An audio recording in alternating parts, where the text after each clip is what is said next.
Hi, everybody. Okay, so for this episode of Module 3, Episode 3, we're going to be moving into Chapter 5 of your textbook, which is really about evaluating a work of art. So now that we know some of the language of both organizing, how to organize a work of art or compose, the elements of design, so now that we have this language of elements and principles, we can start to use those in the process of evaluating what we think an artist is trying to do and what we think that the artist means by the work, or what the artist hopes the experience of the viewer will be. When we look at a work of art and we feel pleased or displeased, you can ask yourself why you respond in a certain way is a really good starting point. What we find in a work of art depends on what we're looking for. Right? A lot like life in that way. What we find depends on what we're looking for.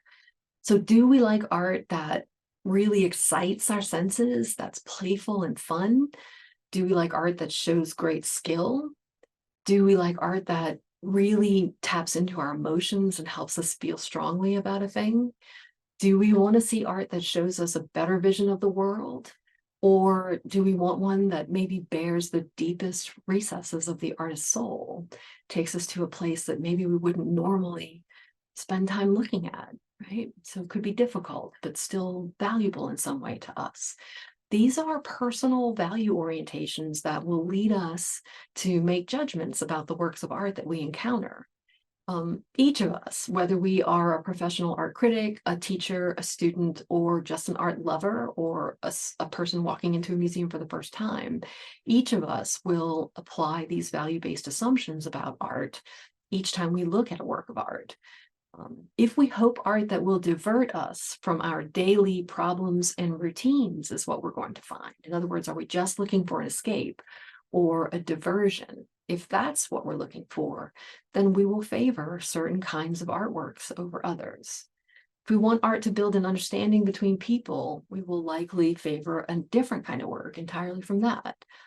Expressing our taste in artwork involves our personalities and our values, maybe even more than other kinds of judgment.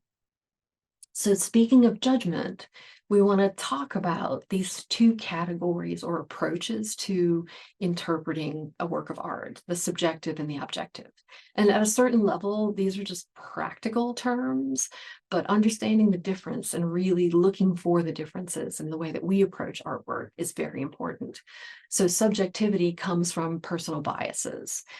Subjective evaluations are not usually grounded in facts and are instead reflections of our personal opinions and preconceptions. So we can have preconceived notions or ideas that we bring to something that we aren't even really aware of, right? Stating your personal opinion about an artwork without grounding it in observable or factual data is subjective. Objective orientation or evaluation is really about putting aside those personal biases and preconceptions. And we want to be able to study art from a more distanced viewpoint. In other words, we have an understanding and we have a language with which to look at the work of art and talk about the evidence in the work of art, or we use facts that we know about the era or the artist or the art historical movement, right? So objective, according to your author, the author Patrick Frank, it's not really possible to measure artistic quality objectively, but you can aim to investigate an artwork's meaning objectively. So the way that I would say that is you can like or not like a work of art, and it really doesn't matter. Our goal is to be able to look at it anyway and come up with an interpretation that is not overly influenced by our subjective opinions of things, right? So we're going to talk about making discriminating, what the author calls discriminating judgments, by discussing an artwork's facts and assessing it within its context. Right? So in an objective evaluation about an artwork, you need to support your evaluation with observable facts or with other facts of evidence, such as credible books or articles of scholarship, researching archives and information about that artwork. The artist's biography or autobiography is an important source for some. Contracts or any documents from the time period can also be helpful for supplementing the information, the knowledge base that we have to interpret from, as well as any other facts about the artwork. So a distinction between subjective and objective, very, very important. Okay, so beyond personal opinion, evaluating a work of art is really about asking how we can tell whether a work of art is good. Evaluation of artwork can change over time and across cultures. I've often heard people say that they don't necessarily know anything about art, but they know what they like, right? And we all express our likes or dislikes many times a day, probably, when we select one thing over another, or we appreciate the specialness of something, then we are in the space of evaluating, right? And that can be evaluating anything, selecting one thing over another. At the vending machine, for example, you're making a decision that's an evaluation of worth, right? The creative experience is also a process of selecting and evaluating. For the artist, the creative process involves selecting and evaluating each component before deciding if or how to use it in the final form. After the work is complete, the viewer's enjoyment comes from recognizing the quality that has been achieved. How do viewers evaluate art to determine whether it has quality? Well, quality is relative. How a work of art is evaluated varies from person to person and from culture to culture, as well as from age to age. In some cultures, whether a work has qualities that relate to standards of the past can matter more than anything else, right? In some cultures and some time periods. But in other cultures, adherence to past standards is really sort of outdated, right? There's a value of invention that can take place. In some other cultures, communicating something intangible, right? Something about something that touches the spirit more so than a quality of craft or technique outweighs, right? That's the most important thing. That's the guiding quality or criteria that is used for evaluations. So the book talks about in Chinese artworks, there is a sense that skill is actually not a compliment, right? That, oh, it's skillful is a way to give it credit for something because it doesn't really touch the soul in a way that is desirable. So that's interesting. That's very different. Each of those circumstances is a very different context for evaluating. So we're looking at 3 different paintings here from relatively the same time period, but different cultures. And I want to talk just a little bit about some of the variations in culture that can happen, and hopefully have it be a clearer comparison because we're looking at 3 paintings that all have boats in them, basically. So the first image that we're looking at is called The Fairies of Shichiri by Utagawa Hiroshiga. He was a Japanese ukiyo-e artist, considered the last great master of that tradition. So ukiyo-e just refers to the subject matter, many subjects, including travel scenes, of which this print is an example of one. This is actually a print from one of his most famous series of 100 famous views of famous places along the Tokaido.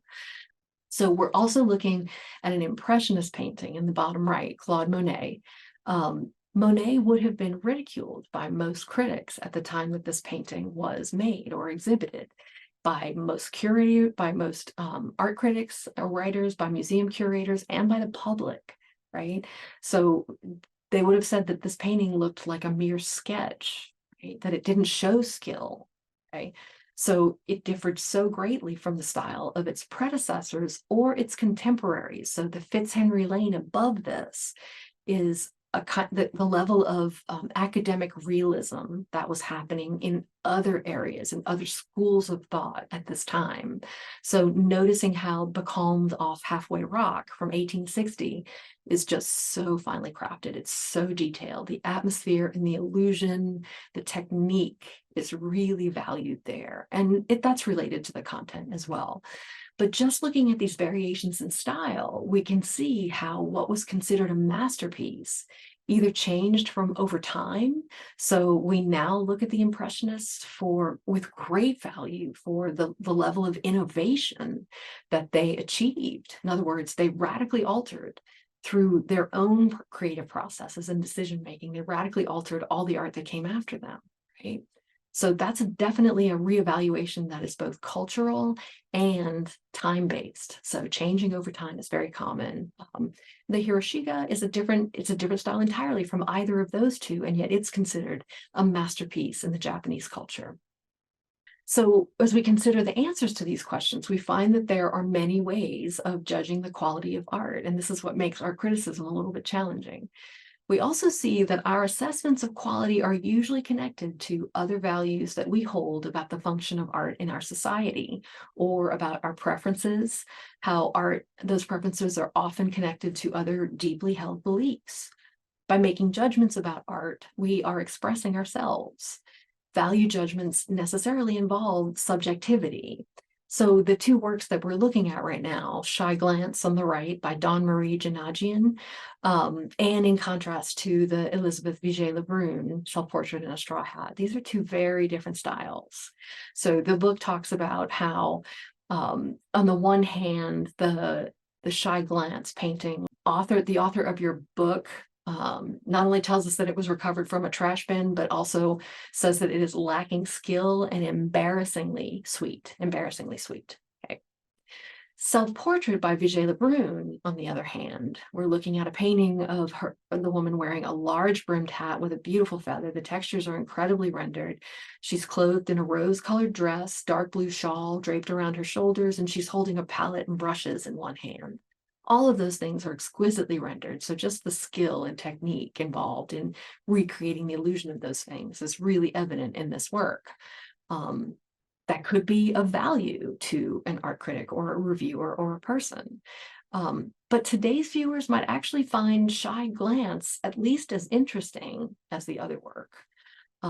Self-Portrait, for all of its skill, could be seen as conventional. There is a typical kind of artist self-portrait where they're wearing, clothing that indicates a certain status, and they're holding a palette and holding paintbrushes. It's part of a genre of painting, right? So it could be seen as very traditional or conventional in that way, even ordinary for how it may or may not stand out from the other artworks of its genre, right?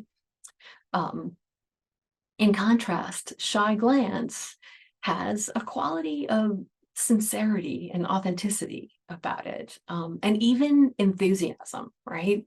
And that enthusiasm could be something that the viewer feels almost as an infectious kind of quality when looking at the work. The maker of this painting actually showed great boldness in even putting it out into the world, according to your author, because there's no training at play here. So I'm qualifying some of these statements by saying according to the author of the textbook, because for me, when I read those things, I hear a subjective, right, viewpoint on it. And I think, to go back to an earlier statement about how we really can't evaluate good or bad in a completely objective way, this is an example of that, right? A starting point for looking at the work that really is subjective. Do you find this excessively sweet? Do you think she was brave for putting it out in the world? That's quite a statement to make, right? Quite an assumption to make, okay? But the level of traditional skill between these two works of art is clearly very different, right?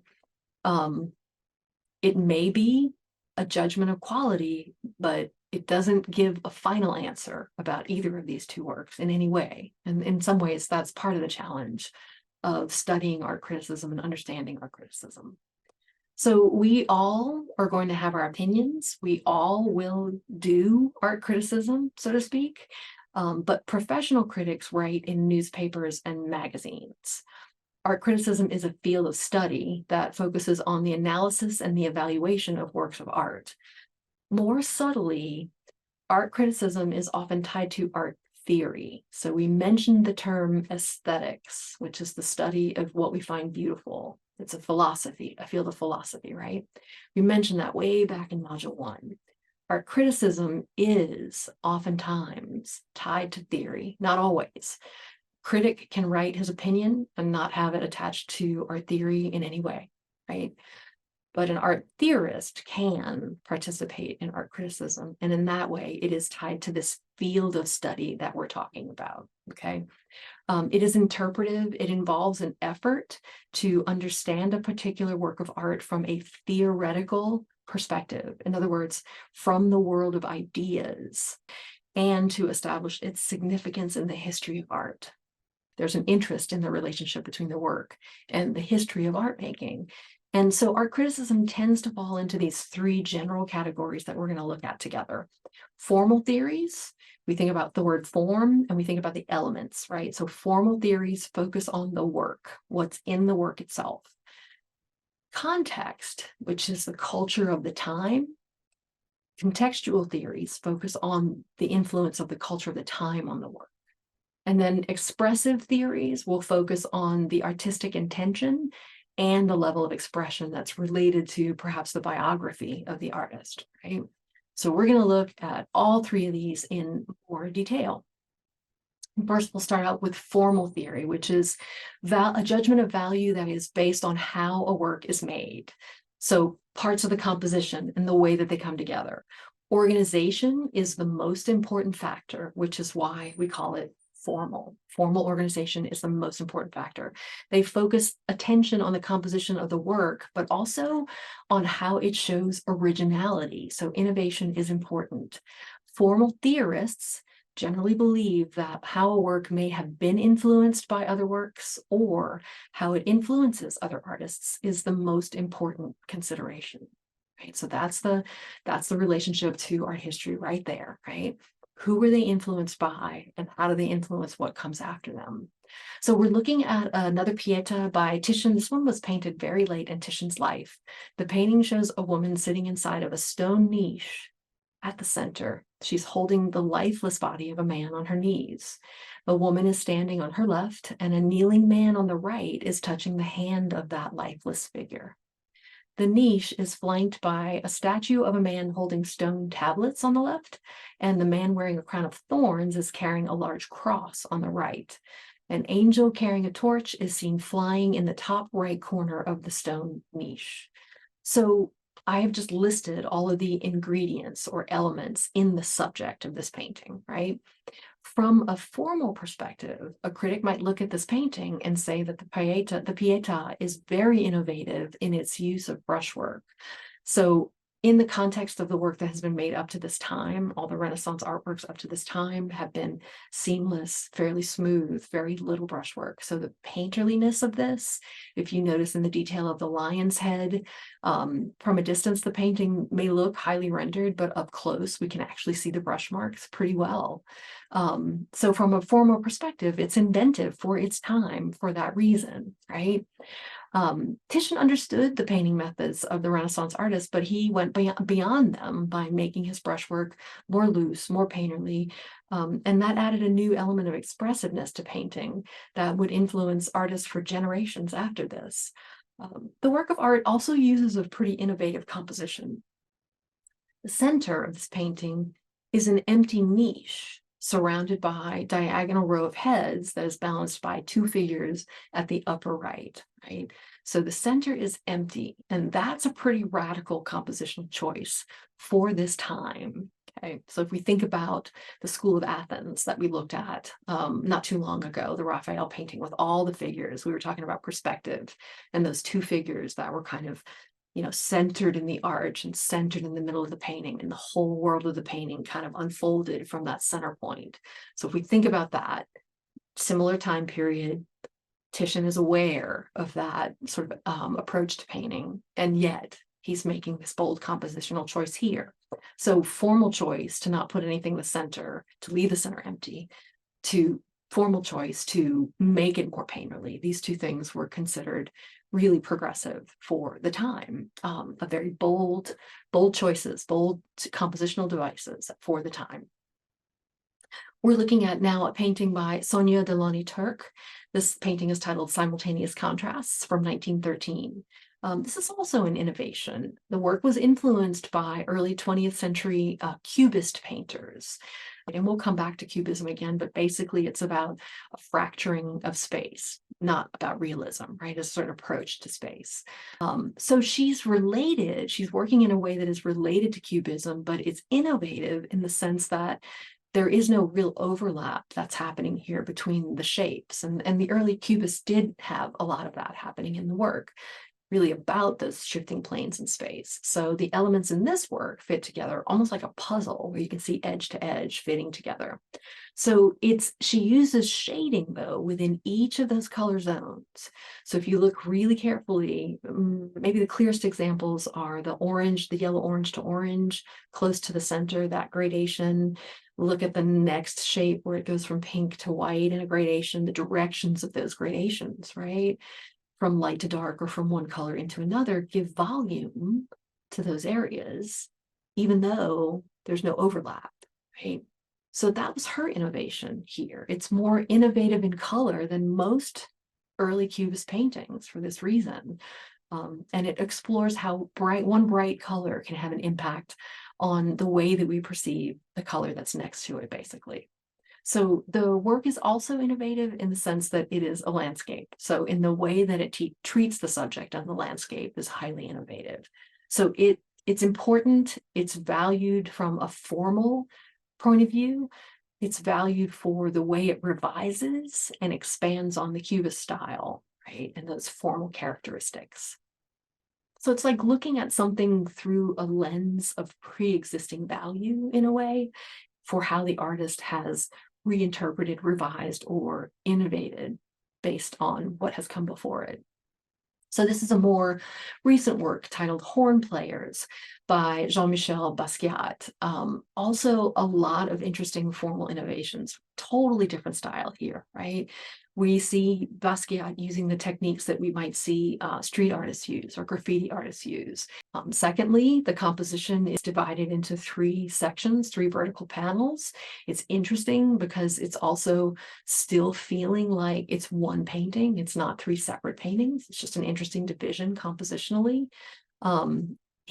The way that he creates this unity or this sense of wholeness is by repeating certain motifs across each of the panels. So we see heads coming across from upper left to center right, and in the middle as well, right? Just different techniques being employed there.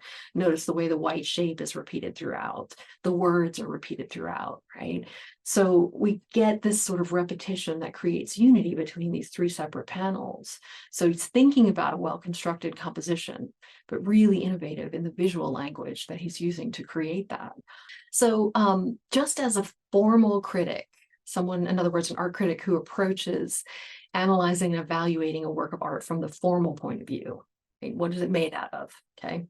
Just as they would want to know the date of the work of art, contextual critics are likely to ask what else is going on in the culture of the time. So when we talk about context, we're talking about a focus on the cultural systems that have an influence on a work of art, right? So from the art critical standpoint, a contextual theory would really want to look at the artwork through that lens. What's happening in the economic system of the time? What are the cultural values of the time? What's happening in the politics of the time, right?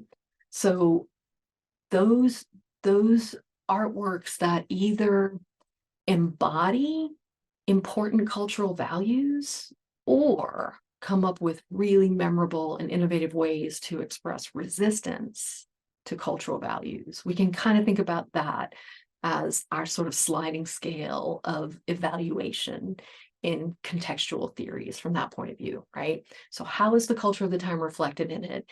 Is the artist really embodying something about the culture of the time, or are they presenting a counterpoint in a way that is really interesting? Okay, these would be key terms to look at. And so we're going to look again at the same 3 paintings we looked at earlier. We're going to add to our sort of knowledge base about these works through looking at them through this contextual theory lens, right? And what we'll see is that not all of them are as equally interesting from the contextual standpoint, okay? So more about the Titian. Pietà is an altarpiece. It was designed for public viewing in a chapel in a church in Venice.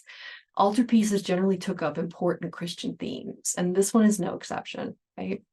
However, Titian painted it during an epidemic of the plague, and its theme of mortality and grief takes on added meaning in that context. Right? The work expresses grief over current events, but Titian has successfully taken it out of its time so that even today we can still appreciate what it's like to mourn someone on that scale. Right? The Delani Turk is less interesting from a contextual standpoint because it tells us very little about the history or the culture of the time. Right? I mean, we could talk about it in terms of scientific discoveries of the time, and maybe we'll get into that a little bit later in terms of what she's doing with color, right? There's a relationship there that has to do with context, but otherwise, it's a highly specified, sort of highly specialized kind of reference here, so less interesting in terms of its contextual theories. In contrast, Horn Players is filled with contextual information. Basquiat was a great admirer of the leaders of the bebop movement in jazz, which originated in the 1940s. And this work is really about paying homage to them in the way that it uses text and language, in the way that it uses symbolism and imagery. So in this work, we have quotes to famous jazz musicians, Dizzy Gillespie. We have quotes to famous musical compositions, ornithology, for example. So all of these are symbols and or textual clues to the context of the time. And this painting was made in an honoring kind of purpose or service to that bebop jazz movement. Expressive theories is the third of our categories of art criticism. So the skill level and the personal intent, the emotional state, the mindset, the cultural background, and the gender of the creator must play a role in the creative process. In other words, we make from a point of view of who we are and all the components of who we are. So an artist-centered theory is therefore termed an expressive theory, right? So if a formalist wants to know about when it was made and a contextualist wants to know about what else was going on at the time, an expressive theorist wants to know who made this and who was this person, right? And how does that influence the way I read the work, for example? Critics who favor this approach tend to look for powerful personal meanings or deep psychological insight or profound human concerns that are expressed by the work. So these types of critical theory have been strongly influenced by psychoanalysis and also by gender studies. Each of our three paintings is quite expressive, but in different ways, right? Titian painted the Pietà in the last year of his life. So its somber reflection on death expresses the artist's own thoughts about mortality. In fact, the figure in the lower right with the red cloak around his shoulder is actually a self-portrait, right? Titian himself, and we know this because he's painted himself in several other paintings as well. So the personal aspect of putting himself in the painting and the fact that we know that he was at the very end of his life. In fact, he might very well have died from the plague, we're not sure, but that's a possibility and also part of the biographical potential significance there. Right? The brushwork is really loose and expressive, and some critics have said that this expressiveness represents an old age style. So one where Titian might have just said, this is what I want to do, and I don't care who has anything to say about it, right? So in other words, he freed himself from any of these constraints of expectations of technique. And just decided to paint with greater freedom for this time in his life, right? Contemporaries attested to Sonia Delany's Turk's really friendly, outgoing, bubbly personality. And this comes across in simultaneous contrast. No clouds in the sky. It's bright. It is an exuberant color palette. We would talk about this as being polychromatic. In other words, the entire Crayola box is at work in the expression of color in this painting. We know that that she is of Ukrainian heritage, and the expressive use of color comes from her memories of brightly colored folk costumes from her native country, especially wedding costumes that were decorated with ribbons. And so the expressiveness that is told of her personality is expressed by the color here as well. So critics who are expressive theorist critics tend to really like Jean-Michel Basquiat because his works are full of personal meaning. I think most interesting is the use of line. There is a personal style that seems both intent and intense. These are characteristics that the artist also displayed in life. Um, the intensity that we're talking about there contrasts nicely with what seems like a sort of a casual arrangement of the figures and the script. So there's a boldness, there's an intensity, but then there's also something that feels quite in the moment and casual, right? The work also explores some of the artist's personal history as an African American by upholding examples from the music world and sharing with us some of the people that are important to him. So the subject matter had personal significance to him too. Okay. So 3 different theories, all can be considered as windows into evaluating and interpreting a work of art. So by that, I mean, where do you put the emphasis when you're trying to understand the work of art and decide whether it's good or not? Do you put the emphasis on how the artist used the elements and principles of design and when it was made and whether it was innovative in that way? Do you put emphasis on the biographical information of the artist and how he or she or they expressed emotional qualities or personal significances in the work? Or are you looking for a sense of relationship to the culture of the time, any aspect of the culture of the time, so that the context and the way the painting or the artwork embodies something to do with the culture, the significance of the culture of the times, or even provides a controversial alternative to cultural values of the time? These are our 3 categories. I like to think of them as lenses that we look at a work of art through. Is censorship the ultimate evaluation? Okay, so first define, censorship is the alteration of or removal of artworks from public view. Censorship can be carried out for religious, moral, or political reasons. In those cases, artistic freedom takes a backseat to other important values. Censoring art is not a recent practice at all. In 16th century Italy, Michelangelo painted The Last Judgment with a lot of nude figures on the end wall of the Sistine Chapel. The work aroused no controversy at the time. So nude figures in the Sistine Chapel, no controversy at the time, but later popes found the figures to be too revealing and ordered loincloths to be painted over the genitals. And several of these still survive to this day.